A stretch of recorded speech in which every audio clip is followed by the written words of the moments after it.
Assalamualaikum warahmatullahi wabarakatuh. Selamat malam sobat-sobat Sakuntala. Bertemu kembali bersama kita Sakuntala. Dan kita masih tetap juga di acara ataupun segmen Car Mystery, di mana kita akan melakukan penelusuran. Kita akan mengungkap sejarah dan mitos urban legend yang ada di Bandung dan sekitarnya.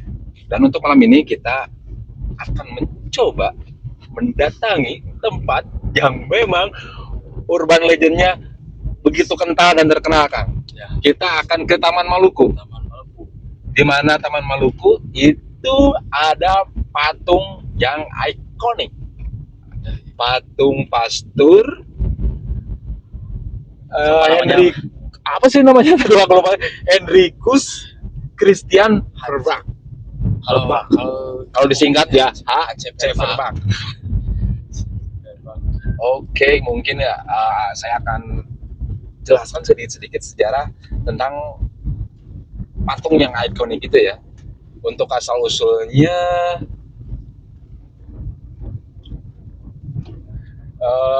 ini di mana sih, Kang? Lokasinya, Kang, untuk Maluku itu jalan apa, Ki?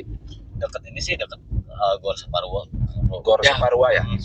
Bersebelahan sama Gor Saparua, terus Taman Lalu Lintas juga dekat juga, Pramuka. Ya, daerah Martadinata lah. Seperti biasa kita akan melakukan di sana mini penelusuran juga ya untuk menguak mitos-mitosnya. Dan sebelum itu saya mungkin akan sedikit jelasin sejarah-sejarahnya bahwa patung Pastur Hendrikus Christian Verbach itu beliau seorang pastor Belanda yang bertugas jadi pastor militer pada masa Hindia Belanda, kan. Nah, ya mengapa itu dibuatin patung? Karena beliau sosoknya tuh yang sangat humanis, kan, yang menolong, dan dia nggak ngebeda-bedain ras dan agama. Walaupun jadi gini, Kang, misalkan ada yang sakit ataupun kena tembak waktu perang gitu ya, dia ngebeda-bedain, Kang, nggak ngebeda-bedain gitu. Oh, jadi ya tetap dia aja gitu ya. Ya misalkan dia mengobatin atau nungguinnya ya, nungguin pas waktu bahkan pernah diceritain beliau juga sempat menunggu warga sipil yang sekarat, Kang. Oh iya, waktu zaman perangan mungkin ya. Cuman fakta uniknya kayak gini, Kang. Patung Pastur ini dibangun di kota Bandung. Ya. Sedangkan Pastur Verbach itu tidak pernah menginjak kakinya di Bandung. Oh, mungkin ada cerita tersendiri. Ya, jadi beliau bertugasnya di Padang, Aceh, dan menghabiskan masa pensiunnya di Magelang, Kang. Dan tempat wafatnya di Magelang. Jadi, Kang, semuanya dewan-dewan dari Hindia Belanda sepakat karena karena mungkin beliau dengan humanisnya, dengan ramahnya, beliau semuanya dewan itu sepakat untuk membuatkan patung beliau di Bandung. Kenapa di Bandung? Karena Bandung itu pada tahun 1900 berapa lah ya, lupa lagi aku ya, direncanakan menjadi pusat militer Hindia Belanda. Oh, waktu dia Tepo dulu tuh. Iya, begitu. Makanya itu sejarahnya ya, sedikit-sedikit mungkin aku bisa kuak ya.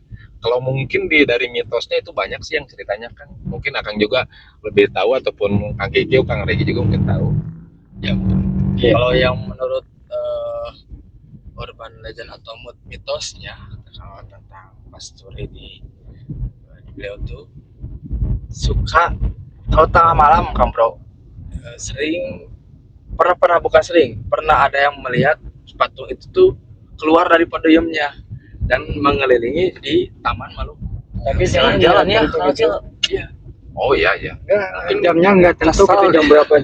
Ya pokoknya intinya mah malam hari aja. Malam hari. Nggak mungkin pagi-pagi atau siang. pagi mentar Lari pagi. Korsa Parua tuh. Ada lagi mungkin Lebih itu ya. dekat deh. Selain itu kan. Terus kalau dilihat dari pandangan orang-orang yang lagi jalan, mungkin matanya tuh suka ngelirik kan bro, ngelirik orang, Ngikutin mungkin ya. ngikutin, ya. Tepatnya ya, ngikutin.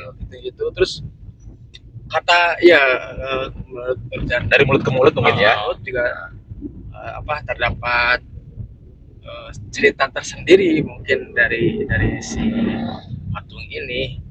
Cuman ya yang paling sering yang paling booming itu ya suka turun dan mengelilingi sekitaran Taman Maluku. Mungkin saya tambahkan juga kan, itu kan si patung pastor itu pegang buku. Oh iya. Buku. Kadang katanya, kononnya ya, itu halamannya juga beda-beda tiap hari, tiap malam gitu. Oh iya, berubah halaman mungkin ya. Dan ini tuh kan sebenarnya ada yang fakta-fakta yang keliru kan. Yang Kelirunya kelirunya kayak gini. Banyak yang bilang bahwa patung itu tepatnya itu pas kecelakaan pesawat Pastur Perbak itu. Padahal kan tahu sendiri Pak Pastur Perbak dimakamkan di Magelang. Di Magelang. Dan selintingan ada banyak yang bercerita ataupun bikin gosip lah, bikin ya Bahwa untuk membubuhi bahwa ini ceritaan tersebut. ini kan jenazahnya dikubur di bawah di pas bawah patungnya. Enggak kan, di Magelang. Di Magelang. Mungkin rumor-rumor seperti itu Iya. Yang harus kita luruskan ya. Luruskan. Udah nyampe ya? Nyampe. Udah nyampe, mungkin ya seperti biasa kita udah nyampe, kita akan melakukan mini penelusuran, kita akan lihat sebagaimana seramnya pastur itu. Soalnya pastur itu kan warnanya kan hitam dan tingginya 4 meter loh kan. Kurang lebih tingginya 4 meter. Siapa tuh ya? Oke, udah siap semuanya, kita melakukan penelusuran. Oke, kita akan coba melakukan penelusuran. Kita akan siap-siapin alat dulu. Ntar kita sambung lagi, oke?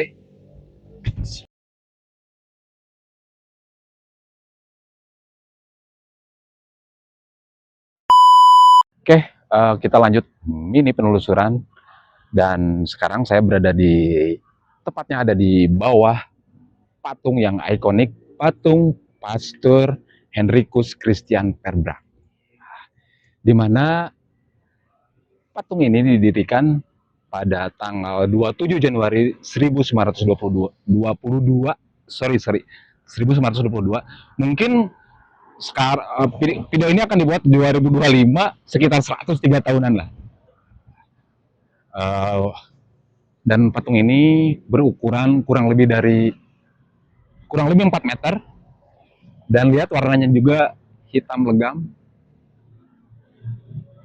yang menggambarkan konon mistisnya ya. Boleh disut lebih dekat? Oke, mungkin saya jelaskan satu-satu ya. Ini Pastor H.C. Perbak itu Henricus Christian Verbach. Beliau lahir di tahun 1835 dan meninggal di Magelang di tahun 1918. Dan untuk Almozener itu adalah imam tentara.